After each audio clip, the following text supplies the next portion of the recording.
Chapter 14. The Meeting. My beloved child, he resumed, was now growing rapidly worse. The physician who attended her had failed to produce the slightest impression on her disease, for such that I then supposed it to be. He saw my alarm and suggested a consultation.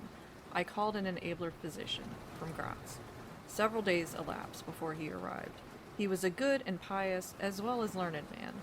Having seen my poor ward together, they withdrew to my library to confer and discuss. I, from the adjoining room, where I had waited their summons, heard these two gentlemen's voices raised in something sharper than a strictly philosophical discussion. I knocked at the door and entered. I found the old physician from Graz maintaining his theory. His rival was combating it with undisguised ridicule, accompanied with bursts of laughter. This unseemly manifestation subsided, and the altercation ended on my entrance. "Sir," said my first physician, "my learned brother seems to think that you want a conjurer, and not a doctor." "Pardon me," said the old physician from Graz, looking displeased. "I shall state my own view of the case in my own way another time. I grieve, Monsieur le General, that by my skill in science I can be of no use. Before I go, I shall do myself the honor to suggest something to you." He seemed thoughtful and sat down at a table and began to write. Profoundly disappointed, I made my bow, and as I turned to go, the other doctor pointed over his shoulder to his companion, who was writing, and then with a shrug significantly touched his forehead. This consultation, then, left me precisely where I was. I walked out into the grounds, all but distracted. The doctor from Graz, in 10 or 15 minutes, overtook me. He apologized for having followed me, but said that he could not conscientiously take his leave without a few words more. He told me that he could not be mistaken. No natural disease exhibited the same symptoms, and that death was already very near. There remained, however, a day or possibly two of life. If the fatal seizure were at once arrested with great care and skill, her strength might possibly return. But all hung now upon the confines of the irrevocable. One more assault might extinguish the last spark of vitality which is, every moment, ready to die. "And what is the nature of the seizures you speak of?" I entreated. "I have stated all fully in this note, which I place in your hands, upon the distinct condition that you send for the nearest clergyman and open my letter in his presence, and on no account read it till he is with you.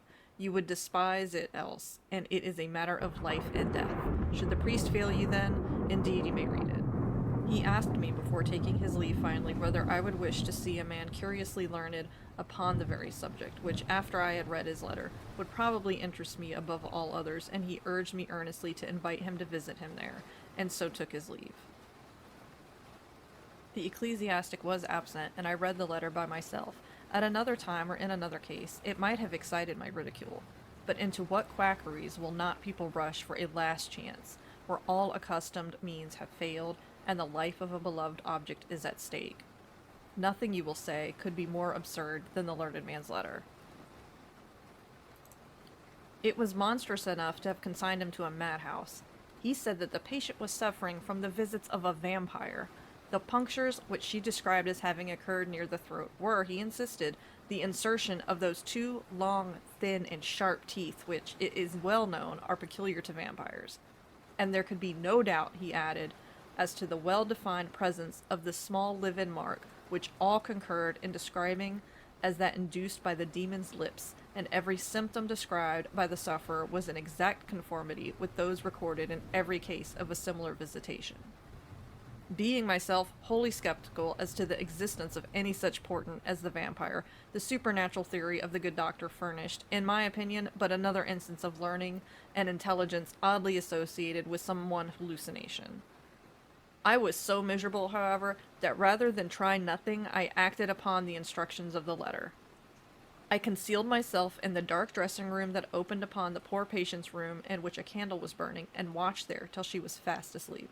I stood at the door, peeping through the small crevice, my sword laid upon the table beside me, as my directions prescribed, until a little after one I saw a large black object, very ill-defined, crawl, as it seemed to me, over the foot of the bed, and swiftly spread itself up to the poor girl's throat, where it swelled in a moment into a great palpitating mass. For a few moments I had stood petrified. I now sprang forward with my sword in my hand. The black creature suddenly contracted towards the foot of the bed, glided over it, and standing on the door about a yard below the foot of the bed, with a glare of skulking ferocity and horror fixed on me, I saw Millarca. Speculating I know not what, I struck at her instantly with my sword, but I saw her standing near the door and scathed. Horrified, I pursued and struck again. She was gone, and my sword flew to shivers against the door.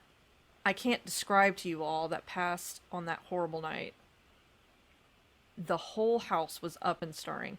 The spectre Millarca was gone, but her victim was sinking fast, and before the morning dawned, she died. The old general was agitated. We did not speak to him. My father walked to some little distance, and began reading the inscriptions on the tombstones, and thus occupied, he strolled into the door of a side chapel to prosecute his researches. The general leaned against the wall, dried his eyes, and sighed heavily. I was relieved on hearing the voices of Carmilla and Madame, who were at the moment approaching. The voices died away.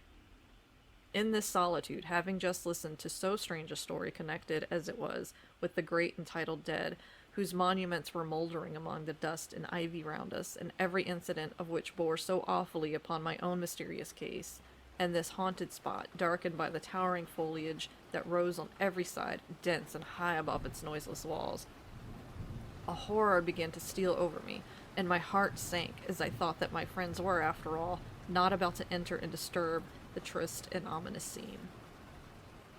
The old general's eyes were fixed on the ground as he leaned with his hand upon the basement of a shattered monument.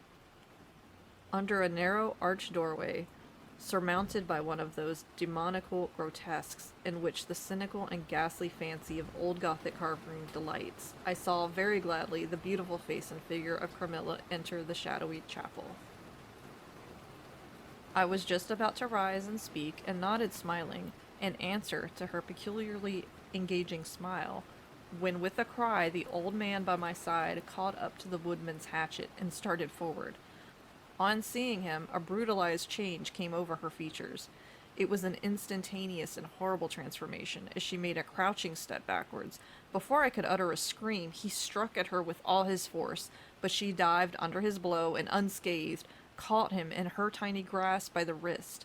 He struggled for a moment to release his arm, but his hand opened, the axe fell to the ground, and the girl was gone. He staggered against the wall. His gray hair stood upon his head, and a moisture shone over his face, as if he were at the point of death. The frightful scene had passed in a moment. The first thing I recollect after is Madame standing before me, and impatiently repeating again and again the question, "Where is Mademoiselle Carmilla?" I answered at length, I don't know, I can't tell, she went there. And I pointed to the door through which Madame had just entered, only a minute or two since. But I have been standing there in the passage ever since Mademoiselle Carmilla entered, and she did not return. She then began to call Carmilla through the door and passage and from the windows, but no answer came. She called herself Carmilla? Asked the general, still agitated. Carmilla, yes, I answered. Aye, he said, that is Millarca. That is the same person who long ago was called Millarca, Countess Karnstein. Depart from this accursed ground, my poor child, as quickly as you can. Drive to the clergyman's house, and stay there till we come. Begone, may you never behold Carmilla more. You will not find her here.